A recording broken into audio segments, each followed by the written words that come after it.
సోదరులారా, మరి నేను చిన్న ఒక ఉపమానంలో చెప్తాను, చిన్న కథను చెప్తాను. దాని అంతరము మరి కొద్దిసేపు వాక్య పరిచయం చేసి తర్వాత మన మధ్య ఉన్నటువంటి ఉపదేశ్ గారు వాక్య పరిచయం చేస్తారు. ఒక అతనికి 4 భార్యలు ఉన్నారంట. ఎంతమంది ఉన్నారమ్మా? 4 భార్యలు ఉన్నారు. ఈ 4 భార్యల్లో 4వ భార్యని బాగా ప్రేమిస్తాడంట, బాగా ఇష్టపడతాడంట. బాగా ప్రేమిస్తున్నాడు, బాగా ఇష్టపడుతూ ఉన్నాడు. ఆమెను చాలా జాగ్రత్తగా చూసుకుంటున్నాడు ఆయన. ఆమె ఏది కావాలన్నా ఇస్తాడు, ఎప్పుడు ఏది తీసుకురమ్మన్నా తీసుకొచ్చి ఇస్తాడు. ఎంతో సుకుమారంగా ఆ భార్యని చూసుకుంటూ ఉన్నాడు. 3వ భార్య అన్న కూడా ఆయనకు అమితమైనటువంటి ప్రేమ, ఎంతో బాగా ఇష్టపడుతూ ఉంటాడు. కాబట్టి అయితే అతనిలో ఒక భయం ఉందంట. ఏంటంటే ఆ భయము, ఈమె నన్ను ఎప్పుడూ విడిచి వెళ్ళిపోతుందేమో అని భయపడుతూ ఉండేవాడంట. మొదటి భార్య గురించి అయితే భయపడాల, 2వ భార్య గురించి చేశాడు, అతను భయపడుతున్నాడంట. ఎప్పుడు నన్ను విడిచిపెట్టి వేరే వ్యక్తి దగ్గరికి వెళ్ళిపోతుందేమో అని భయపడుతూ ఉంటాడంట. అలాగే 3వ భార్యను చూసినట్లు 2వ భార్యను చూసినట్లయితే ఈ భార్యను కూడా బాగా ఇష్టపడుతూ ఉన్నాడు ఆయన. ఈ భార్యను కూడా బాగా ఇష్టపడుతూ ఉన్నాడు. ఇతనికి ఏదైనా సమస్య వచ్చినప్పుడు, ఇతనికి ఏదైనా కష్టం వచ్చినప్పుడు ఆమె వైపు చూసేవాడంట. ఎన్నో భార్య? ఆ భార్య వైపు చూసేవాడంట. చూస్తే ఆమె ఏం చేసేది, తన యొక్క బాధని, తన యొక్క కష్టాలని ఆమె తీసివేసేదంట, తొలగించేదంట, ప్రయత్నం చేసేదంట. మొదటి భార్య ఉంది. మొదటి భార్యని అసలు ఎక్కువగా ఇష్టపడేవాడు కాదంట, లెక్క చేసేవాడు కాదంట, నిర్లక్ష్యం చేసేవాడంట. కానీ ఆమె అతన్ని బాగా ప్రేమించేదంట, అతనికి చాలా విధేయతగా లోబడి, భర్తకు లోబడి ఉండేదంట. ఎందుకనంటే అతను చాలా జాగ్రత్తగా, ఏదో ఒక రోజు నన్ను జాగ్రత్తగా ఆయన చూసుకుంటాడు అనే ఆశతో ఉండేదంట మొదటి భార్య. ఈ విధముగా కాలం గడిచిపోతూ ఉంది. కొన్ని సంవత్సరాలు పోయిన తర్వాత అతనికి అనారోగ్యం వచ్చేసింది. మంచంలో పడిపోయి ఇక నేను చనిపోతాను అనే నిర్ణయానికి వచ్చేసాడు. వచ్చినప్పుడు ఆయన అనుకున్నాడంట, నాకు 4 భార్యలు ఉన్నారు కదా, ఈ 4 భార్యల్లో నేను చనిపోయేటప్పుడు ఎవరు నా ఒకరు నేను తోడుగా తీసుకెళ్తాను, అడుగుతాను, వాళ్ళు వస్తారు తప్పనిసరిగా, ఎవరొకరు వస్తారులే, నాకు ఆదరణగా ఉంటారు, నాకు తోడుగా ఉంటారు, నేను చనిపోయినా సరే అక్కడ నాకు తోడుగా ఉంటారనే ఆశతో ఉన్నాడు ఆయన. తనకిష్టమైనటువంటి భార్య ఎవరు? 4వ భార్య. ఆమెను అడిగాడంట. ఏమని అడిగాడు? అమ్మా, నీకు మరణ గడియలు సమీపించినాయి కాబట్టి ఆ మరణించే సమయంలో నువ్వు నాకు తోడుగా ఉండి నాతో పాటు నువ్వు కూడా రావాలి, నాకు తోడుగా ఉండాలి, మరణంలో కూడా నువ్వు నాకు తోడుగా ఉండాలని అడిగాడంట. అడిగితే ఆమె ఏం చెప్పింది? నేను ఎందుకు వస్తాను, నేను రాను అందంట. ఎవరు అంటే శరీరము. 4వ భార్య ఎవరు? శరీరము అందముగా ఉండాలని, దానికి ఆ షాంపూలు, ఈ షాంపూలు, ఆ షాంపూలు ఇవన్నీ వేసి రుద్ది ఏది కావాలంటే అది, శరీరానికి ఏది కావాలంటే అది ఎంతగానో ప్రేమించి శరీరాన్ని బాగా ప్రేమించాడంట. మరణ సమయంలో ఆ యొక్క శరీరం వచ్చిందా? మట్టి నుండి వచ్చిన శరీరము మట్టిలోనే కలవాలి, స్వామిని విచ్చిన తిరిగి నీ చెంతకు చేరాలి. బాగా ప్రేమించినటువంటి ఈ శరీరము, అతను బాగా ఇష్టపడి ప్రేమించినటువంటి ఈ శరీరము పెంచి పోషించినటువంటి ఈ శరీరము మరణ సమయంలో అతనితో పాటు వస్తుందా? రావటం లేదు. ఇంత శ్రమసి ఇంత ప్రేమించిన ఆ శరీరం అనేది రావటం లేదు. రానని చెప్పేసింది అనమాట. అందుకని ఏం చేశాడు, నేను ఎంత బాగా చూసుకున్నాను, నువ్వు నాతో పాటు రావట్లేదని బాధపడుతూ ఉన్నాడు. ఇప్పుడు ఎవరి దగ్గరికి వెళ్ళాడు? మూడవ భార్య దగ్గరికి వెళ్ళాడు. మూడవ భార్యని అడిగాడు. ఏమని అడిగాడంటే, మరి నేను చనిపోయేటువంటి సమయము దగ్గర పడింది, మరి నువ్వు నాతో పాటు రావాలి అని. నేను నీతో పాటు ఎందుకు వస్తాను? నాకేం అవసరం? చనిపోతే నువ్వు చనిపో, అవసరమైతే నేను ఇంకొక వ్యక్తి దగ్గరికి వెళ్ళిపోతాను, వివాహం చేసుకుని నేను ఇంకొక వ్యక్తి దగ్గరికి నేను వెళ్ళిపోతాను, నీ వెనకాల నేను ఎందుకు వస్తాను అనే సమాధానము చెప్పిందంట. ఎవరు ఆ మూడవ భార్య అని అంటే ఆస్తిపాస్తులు. ఎవరా భార్య? ఆస్తిపాస్తులు, హోదా, సంపద, ఇవన్నీ కూడా మానవుడు లేచిన దగ్గర నుంచి రాత్రి పడుకునే వరకు సంపాదన సంపాదన సంపాదన. ఎంత సంపాదించినా తృప్తుందా? లేదు. ఈ లోకమంతా కూడా సంపాదించిన ఆత్మను కోల్పోయితే లాభం ఏంటి? ఒకడేమనుకున్నాడంటే, ధనవంతుడు ఏమన్నాడు, పంటలు బాగా పండేసినాయి కాబట్టి దాచుకుంటాకి స్థలం లేదు కాబట్టి కొత్త గిడ్డంగులు కట్టేసేసి వాటి నిండా నేను సమకూర్చేస్తాను గిడ్డంగుల్లో, ఓ నా ప్రాణమా తినుము తాగుము, తరతరముల వరకు కూడా నేను సంపాదించేశాను అని చెప్పి పడుకున్నాడు.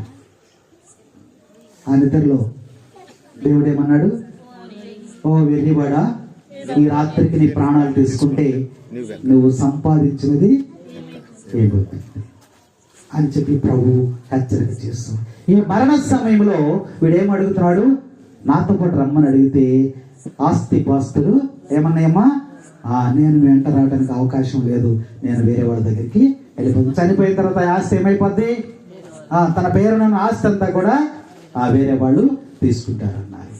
మరి అప్పుడు తర్వాత ఎక్కడికి వెళ్ళాడు? రెండవ భార్య దగ్గరికి వెళ్ళాడు.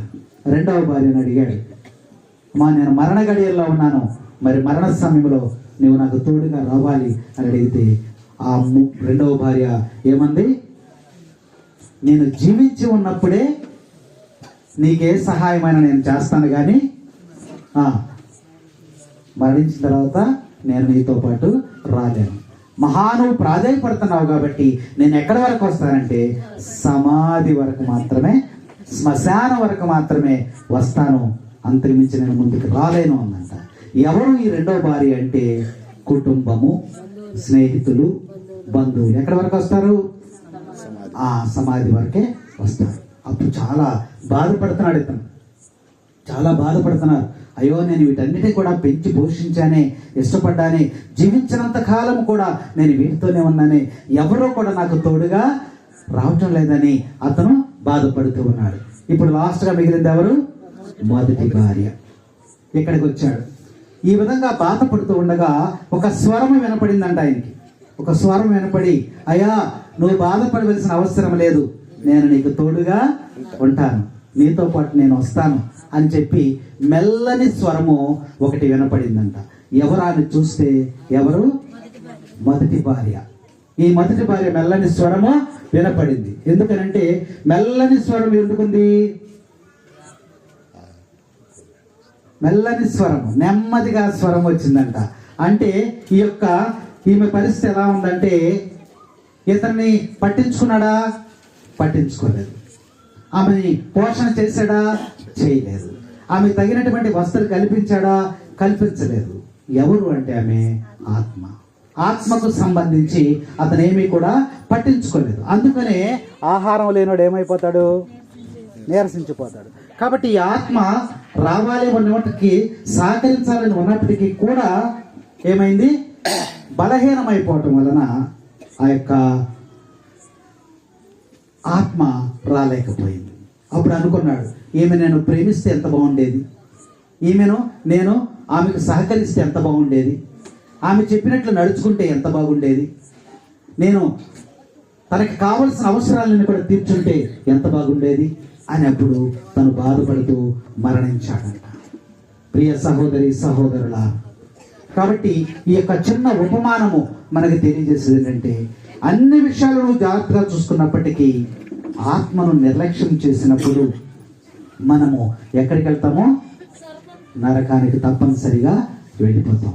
ఈ లోకమైనటువంటి ఆశలను బట్టి మనం ఈ లోకములో జీవించినప్పుడే మాత్రమే దేవుణ్ణి తెలుసుకొని, మరి దేవుని యొక్క అడుగుజాడలో దేవుని యొక్క చిత్తానికి లోబడి జీవించినప్పుడు మాత్రమే మనం పరలోకంలోనికి ప్రవేశిస్తామని వాక్యం మనకి తెలియజేస్తా ఉంది. ప్రియ సహోదరి సహోదరులారా, ఇప్పుడు దావీదు గారు మరణించారు. మనందరికీ తెలిసినటువంటి విషయమే. సాధారణంగా మరణించినప్పుడు ఏం చేస్తాం మనం? మరణించినప్పుడు మరణం అంటే మనందరికీ కూడా భయమే. అమ్మా మీరు రేపు చనిపోతారు, ఎల్లుండి చనిపోతారు అని చెబితే మనం ఏం చేస్తాం? భయపడతాం. మరణం అంటే భయపడతాం, భయం. అయితే యేసుక్రీస్తు ప్రభువు మరణమును గురించి భయపడాల. ఆయన అంటాడు వాక్యంలో, ఒక వాక్యం దీన్నమో చెప్తాను నేను.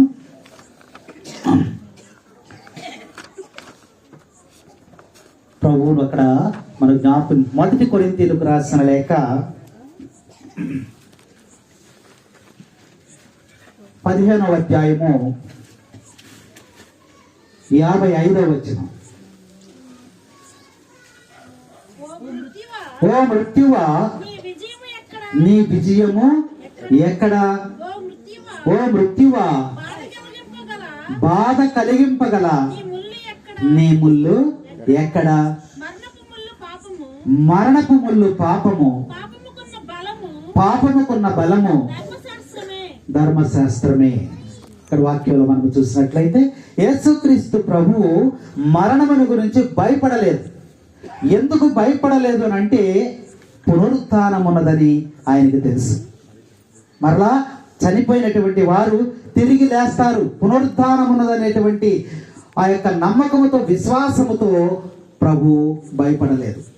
మనం మరణము గురించి భయపడుతూ ఉంటాం.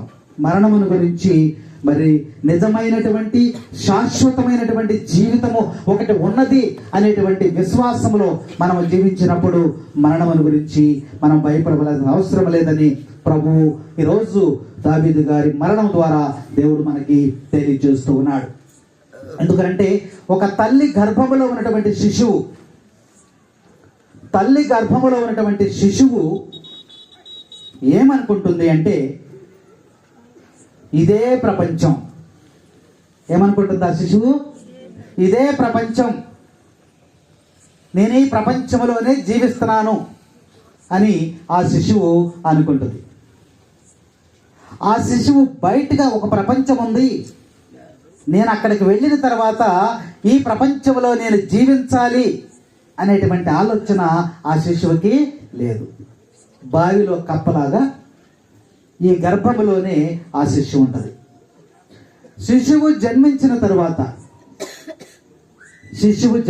తర్వాత పిల్లాడు పుట్టగానే ఏం చేస్తాడు?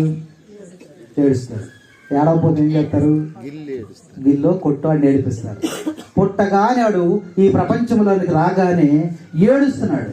ఎందుకు ఏడుస్తున్నాడు?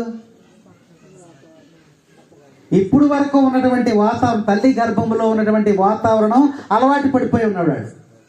వేరొక ప్రపంచం ఉంది, అందులోకి నేను వెళ్ళి జీవించాలి అనేటువంటి ఆలోచన లేదు. కొత్త ప్రపంచంలోనికి వచ్చాడు.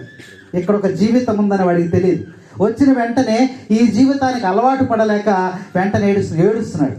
ఏడిసి తర్వాత నెమ్మదిగా అలవాటు పడిన తర్వాత అప్పుడు నవ్వటం మొదలు పెడతాడు. Praise the lord, praise the lord. మరి సాధారణంగా ఒక మనిషి చనిపోయినప్పుడు మనందరం ఏం చేస్తాం? ఏడుస్తాం. ఎందుకు ఏడుస్తున్నాం? ఆ శిశువు ఏమనుకున్నాడు? ఈ ప్రపంచంలోకి వచ్చి ఏడ్చాడు కదా. మరి మనిషి పుట్టినప్పుడు మనుషులందరూ కూడా నవ్వుతారు. ఓ బిడ్డ పుట్టినప్పుడు అందరూ కూడా సంతోషం, ఆనందంతో ఉంటారు. కానీ బిడ్డ మాత్రము ఏడుస్తాడు. కానీ ఒక మనిషి చనిపోయినప్పుడు మనందరం ఏడుస్తాం, దుఃఖిస్తాం, బాధపడుతూ ఉంటాం. ఎందుకని? మనకు కూడా వేరే ప్రపంచం ఉన్నదని, వేరే జీవితం ఉన్నదని మనం కూడా తల్లి గర్భములను శిశువులాగానే ఉన్నాం. చనిపోయినటువంటి వ్యక్తి ఎక్కడికి వెళ్ళాలి? ఇప్పుడు పరలోక నిత్య జీవితము, వేరే శాశ్వతమైనటువంటి జీవితం ఉంది, అందులోకి వెళ్తున్నాడు అనే సత్యాన్ని బైబిల్ గ్రంథం మనకి తెలియజేస్తా ఉంది. కాబట్టి ఒక పరలోకంలోనికి వెళ్ళాలి అంటే మనిషి మరణించాలి. మరణిస్తేనే ఆ వ్యక్తి పరలోకంలోనికి వెళ్తాడు. ఎవరెవరు మరణిస్తారమ్మా? ధనవంతుల? అందరూ మరణించాలా? పుట్టినటువంటి ప్రతి ఒక్కరు కూడా మరణించవలసిందే. ప్రాణం ఉన్నటువంటి ప్రతి జీవరాశి కూడా మరణించవలసిందే. అది ఎప్పుడు అనేది మనకి తెలియదు. ఆ రహస్యం ఎక్కడుందంట? దేవుని యొక్క ఆధీనంలో ఉంది. దేవుని యొక్క ఆధీనంలో మరణం అనేది ఉంది. ఇప్పుడు ఈ ప్రపంచం అంతా కూడా అనేకమైనటువంటి విజ్ఞానాన్ని సంపాదించింది.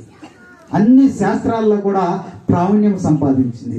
చంద్రమండలంలో కూడా మరి రాకెట్లను పంపిస్తున్నారు. మనుషులు కూడా వెళ్ళి కొంతకాలం నుండి తిరిగి వస్తారు. అంత జ్ఞానాన్ని సంపాదించారు. అర్థమైందా? కానీ మరణాన్ని మాత్రము ఎవరు కూడా అంతు పట్టనటువంటి ఆ యొక్క రహస్యము దేవుని యొక్క చేతిలోనే ఉంది. మరణము ఎలా వస్తుందంట? దొంగ వలె వస్తుంది, ప్రసవ వేదన వలె వస్తుందని ప్రభు లేఖనంలో మనకి తెలియజేస్తున్నాడు. కాబట్టి ఈ యొక్క దావీదు గారికి వచ్చినటువంటి మరణము వారు ఊహించిందేనా? తెలీదు, మనం ఊహించలేం. ఒక 4-5 రోజుల కిందట ఒక మరణం సంభవించింది. ఆమె ఇంగ్లీష్ టీచర్. వాళ్ళ స్కూల్లో 5 అంతస్తు బిల్డింగ్ కడుతున్నారంట. కడతా ఉండగా ఆ ఫర్నిచర్ అంతా కూడా అక్కడ పెట్టారు. అవన్నీ జరుగుతూ ఉన్నాయి, వర్క్ జరుగుతూ ఉంది. ఈ కింద నుంచి సిమెంట్ తీసుకెళ్తుంది కదా, ఏమంటారు దాన్ని? లిఫ్ట్లో తీసుకెళ్తారంట. ఆ యొక్క బకెట్, సిమెంట్ బకెట్ పైకి వెళ్తుంది, అక్కడ పోసి మళ్ళీ కిందకి వచ్చేస్తూ ఉంటుంది. అది జరుగుతూ ఉందంట. ఈమె ఇంగ్లీష్ టీచర్ ఆ క్లాస్లో అయిపోయిన తర్వాత ఇంకొక క్లాస్లోనికి వెళ్ళడానికి అటు నుంచి నడుచుకుంటూ వచ్చి కరెక్ట్గా గోడ దగ్గరికి వచ్చేసరికి అది పైన ఊడి కరెక్ట్గా తల మీద పడిపోయింది. స్పాట్లో అక్కడే చనిపోయింది. ఆ ఇంటి దగ్గర బయలుదేరినప్పుడు నేను ఈరోజు మరణిస్తానని ఆమెకు తెలుసా? తెలీదు. మరణం అనేది మన చేతిలో లేదు, దేవుని యొక్క ఆధీనంలో ఉంది. ధనికులైనా, పేదవారైనా, పొట్టివారైనా, పొడవువారైనా, బలవంతులైనా, బలహీనులైనా, తెలివిగలవారైనా, తెలివి తక్కువారైనా, జ్ఞానం కలిగిన వారైనా, వివేకం కలిగిన వారైనా, వివేకం లేని వారైనా, ఎవరైనా సరే తప్పక మరణించవలసిందే. వాక్యం మనకి స్పష్టంగా తెలియజేస్తా ఉంది. కాబట్టి ఇక వాక్య భాగంలో మనం చూసినట్లయితే, ఎలాంటి వాడవైనా, నువ్వెంత గనుడవైనా, కనుమూసే కాలము ఒక రోజు ఉన్నదని మరువబోకుమన్నా. ఎలాంటి వాడవైనా, నువ్వెంత గనుడవైనా, కనుమూసే కాలము ఒక రోజు ఉన్నదని మరువబోకుమన్నా. ఎలాంటి వాడవైనా, నువ్వెంత గనుడవైనా, కనుమూసే కాలం ఒక రోజు ఉన్నదని మరువబోకుమన్నా. నీకు అంద చందమున్నా, నీకు మేడ మిద్దెలున్నా, కనుమూయు కాలం ఒక రోజు ఉన్నదని మరువబోకుమన్నా. కనుమూయు కాలం ఒక రోజు ఉన్నదని మరువబోకుమన్నా.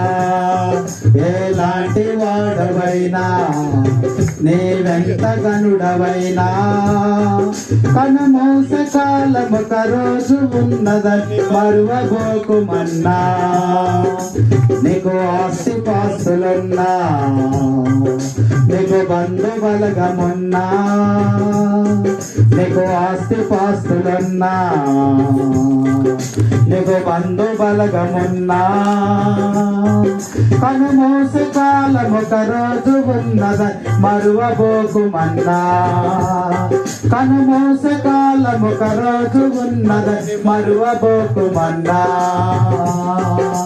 ఎలాంటి వాడవైనా, నువ్వెంత గనుడవైనా, కనుమూసే కాలము ఒక రోజు ఉన్నదని మరువబోకుమన్నా. నీకు ధనము బలము ఉన్నా, నువ్వెర్రబోకుమన్నా. ఆ ధనము కాస్త కరిగిపోతే దరికెవరు రారు సున్నా. ఆ ధనము కాస్త కరిగిపోతే దరికెవరు రారు సున్నా. ఎలాంటి వాడవైనా కనుమూసే కాలము ఒక రోజు ఉన్నదని మరువబోకుమన్నా. నీవు ఘోర పాపివైనా, నిన్ను ప్రభువు పిలుచున్నా. మోకాళ్ళు వంచి మొరపెట్టి నీవు ప్రభునడిగి చూడమన్నా. మోకాళ్ళు వంచి మొరపెట్టి ప్రభుని అడిగి చూడుమన్నా. నీలాంటి వాడవైనా, నువ్వెంత గనుడవైనా,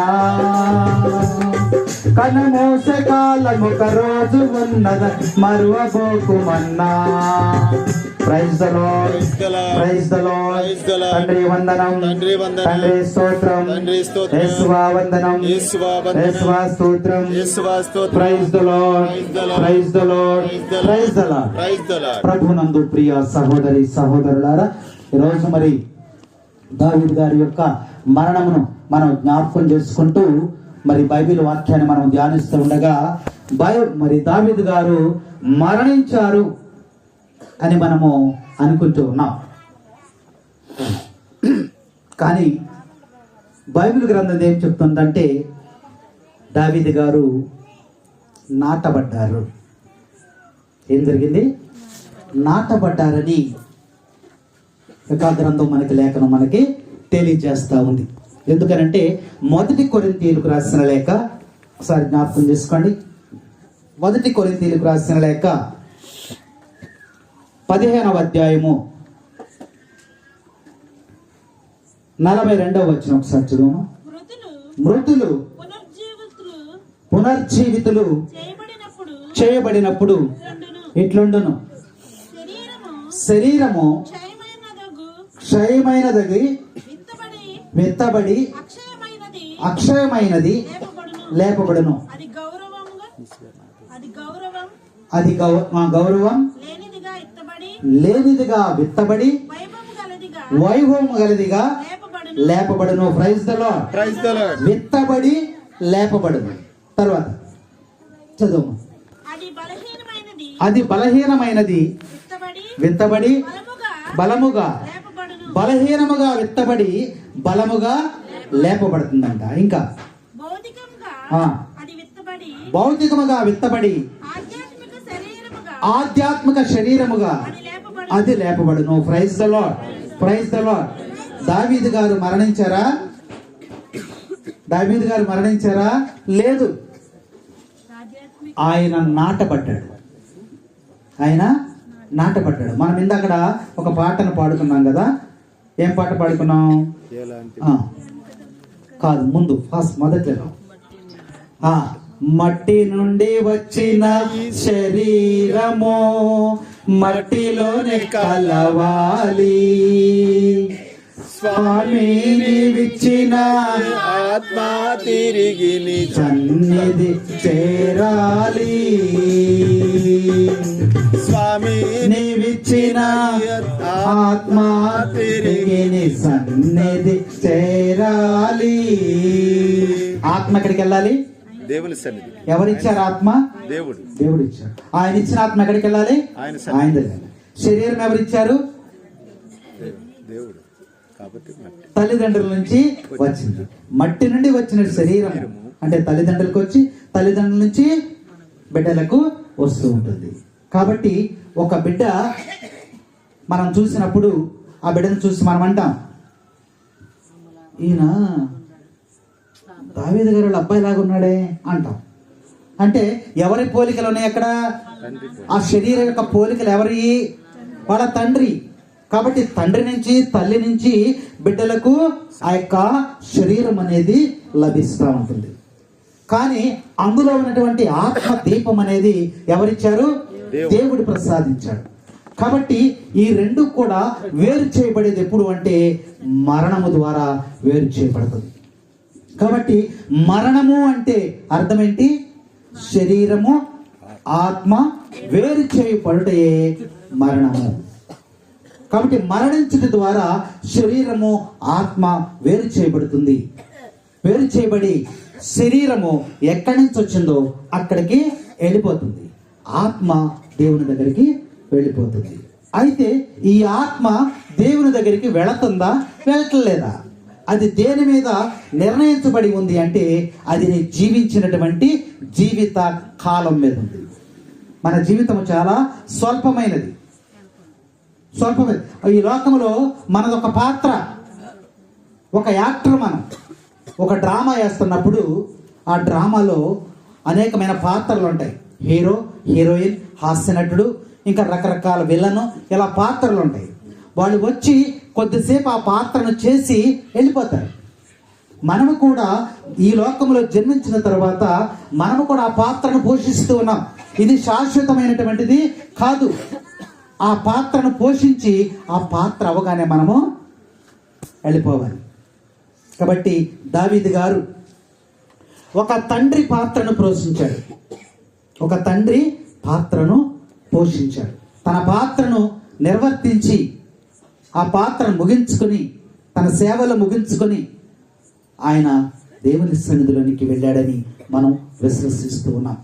అయితే ఈ జీవించినటువంటి స్వల్ప కాలములో మన జీవితం చాలా స్వల్పమైనది. ఎలా ఉంది మన జీవితము? బైబిల్ గ్రంథం ఏం చెప్తుంది? మన జీవితము నీటి బుడగ లాంటిది, గడ్డి పువ్వు లాంటిది, ఇంకా నీటి ఆవిరి లాంటిది, గాలి వంటిది. మన జీవితం ఇంకా ధూళి వంటిది, ఆవిరి వంటిది, నీడ వంటిది, కళ లాంటిది. బైబిల్ గ్రంథంలో చాలా ఉన్నాయన్నమాట వాక్యాలు. మనం చూస్తే అనేకమైనటువంటి మన జీవితం ఎలా ఉందో అక్కడ స్పష్టంగా రాయబడి ఉంది. పొగ వంటిది, మబ్బు వంటిది. ఇవి ఎంతసేపు ఉంటాయి? ఎంతసేపు ఉంటాయి? కొంతసేపు కనబడి అంతలోనే మాయమయ్యే ఆవిరి వంటిదిరా జీవితం, లోకాన కాదేది శాశ్వతం. ఎలాంటిది మన జీవితం? కొంతసేపు కనబడి అంతలోనే మాయమైపోయింది. ఏమైపోయారు దావీదు గారు? నిన్న మొన్నటి వరకు 10 రోజుల కిందట మనందరి మధ్యనే ఉన్నటువంటి వ్యక్తి కనుమరుగైపోయాడు, అదృశ్యమైపోయాడు. అంటే ఆయన శాశ్వతమైనటువంటి జీవితంలోనికి ప్రవేశించారు. బైబిల్ గ్రంథం చెప్తుంది, నువ్వు బాధపడవద్దు.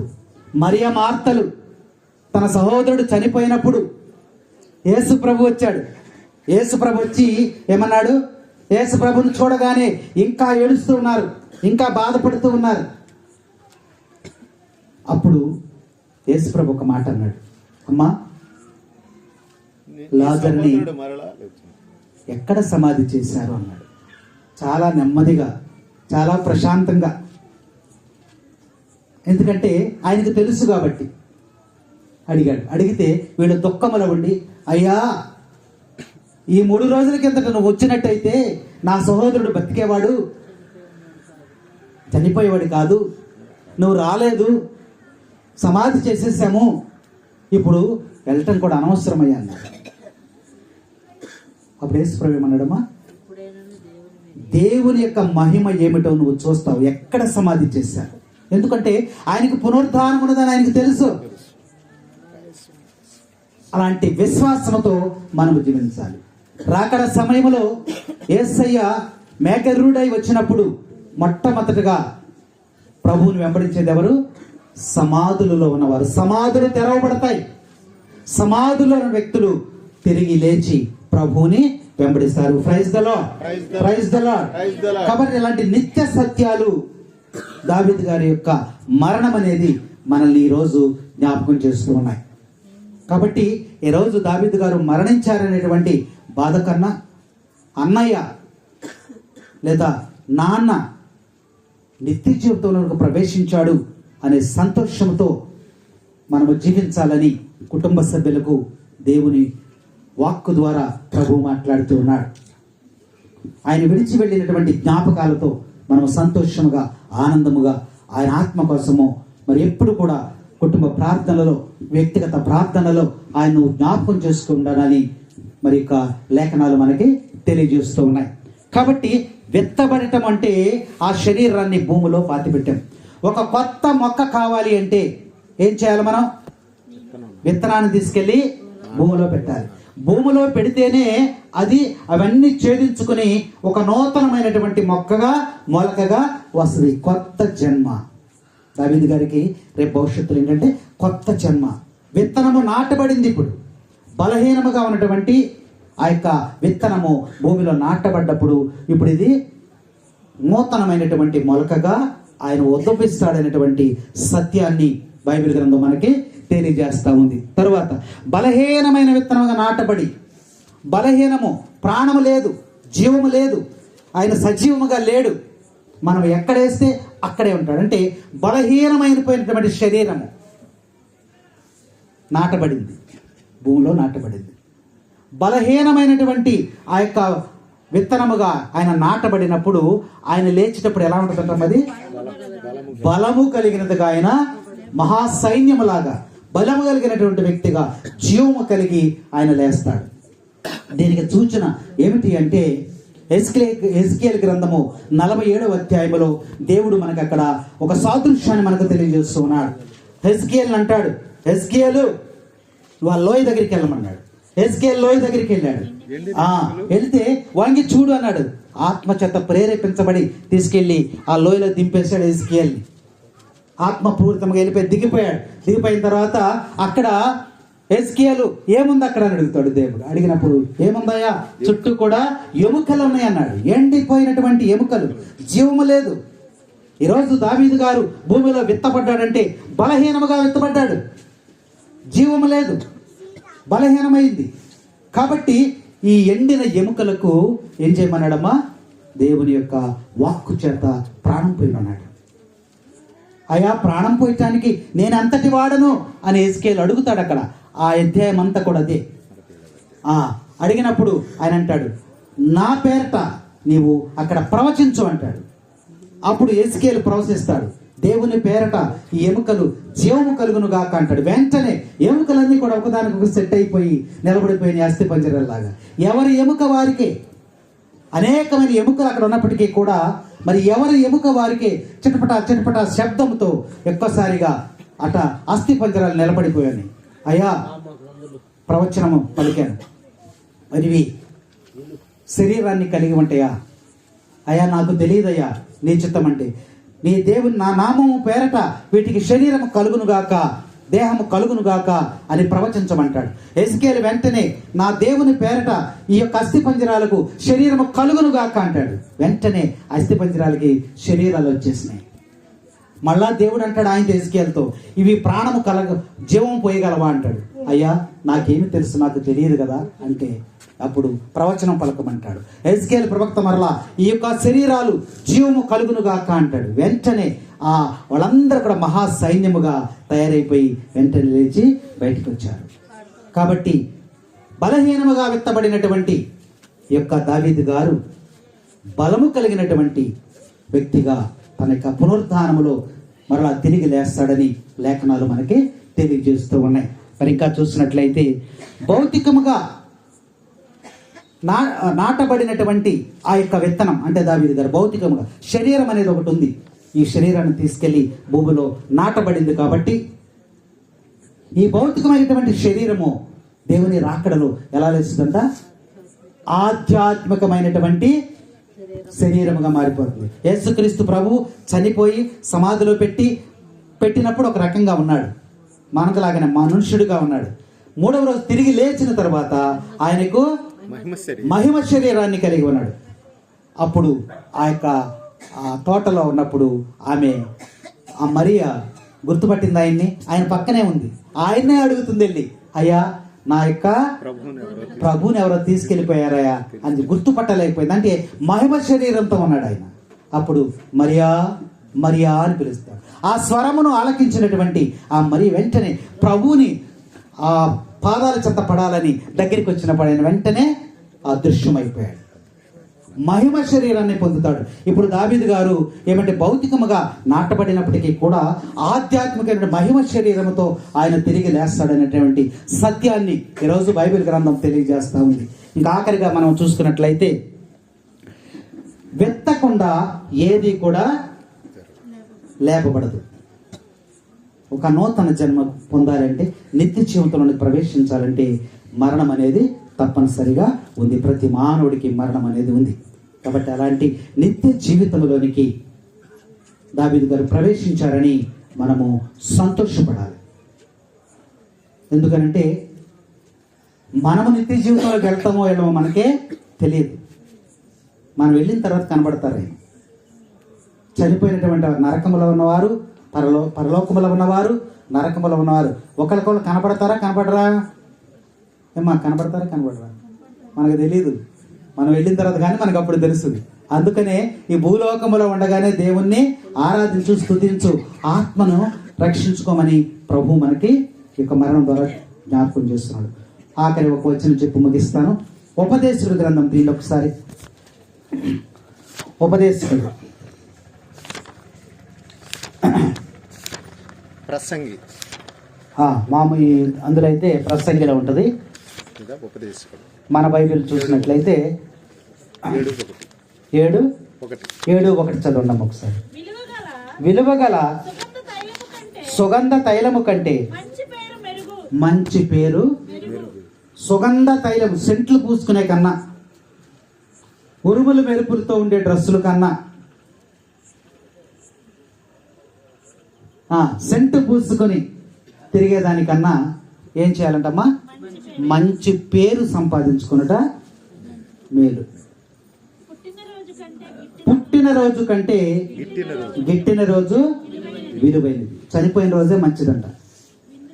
కానీ మనం ఏం చేస్తాం? పుట్టినరోజు సంతోషము, చనిపోయిన రోజు దుఃఖం. దేవుడు ఏం చెప్తున్నాడు? పుట్టినరోజు కన్నా చనిపోయిన రోజే విలువైనది.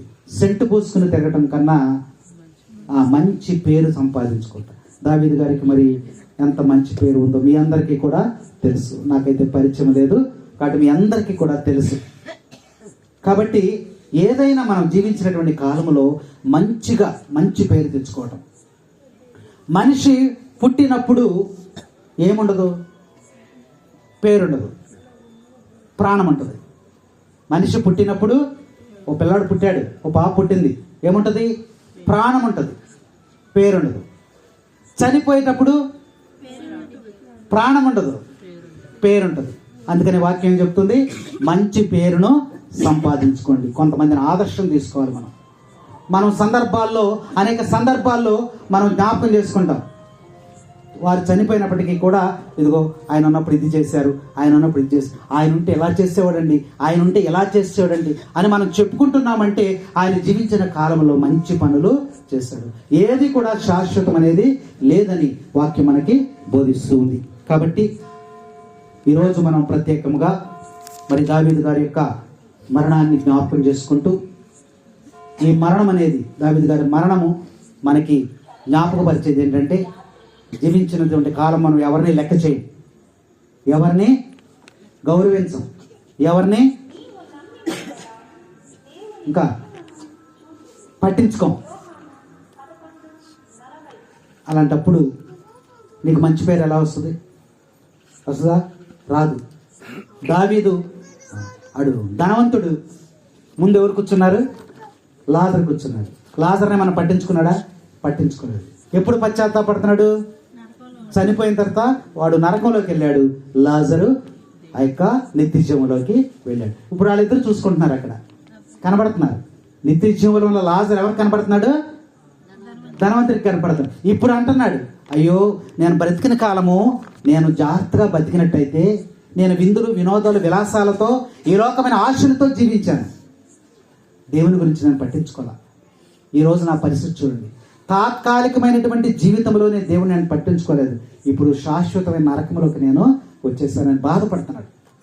అలా మనము బాధపడకుండా ఉండాలి అంటే, నిత్య జీవంలోకి ప్రవేశించాలంటే, దేవుని సన్నిధిలో మనం ఉండాలి అంటే, నిత్యము దేవుని యొక్క ఆరాధనలో నిత్య సన్నిధిలో ఆయన పరలోకములో ఆయన సింహాసనం దగ్గర మనం కూర్చుని ఉండాలి అంటే మనం ఏం చేయాలి? ఈ లోకములో జీవించిన స్వల్పమైనటువంటి కాలములో ప్రభువును తెలుసుకుని, ప్రభువును ఆరాధించి, ప్రభువును ఘనపరిచి, ప్రభువుని మరి మహిమపరచాలని యొక్క మరణము ఈరోజు మనకి జ్ఞాపకపరుస్తూ ఉంది. కాబట్టి ఈ కుటుంబ సభ్యులందరికీ కూడా మీరు బాధపడాల్సిన అవసరం లేదు. మీ అన్నయ్య గారు లేదా ఆ యొక్క దావీదు గారు నిత్య జీవంలో ప్రవేశించారని మనందరం కూడా సంతోషిద్దాం. అయితే మానవ సంబంధాలు జ్ఞాపకాలు ఉంటాయి కాబట్టి అవి కొంతకాలం మనల్ని వెంటాడు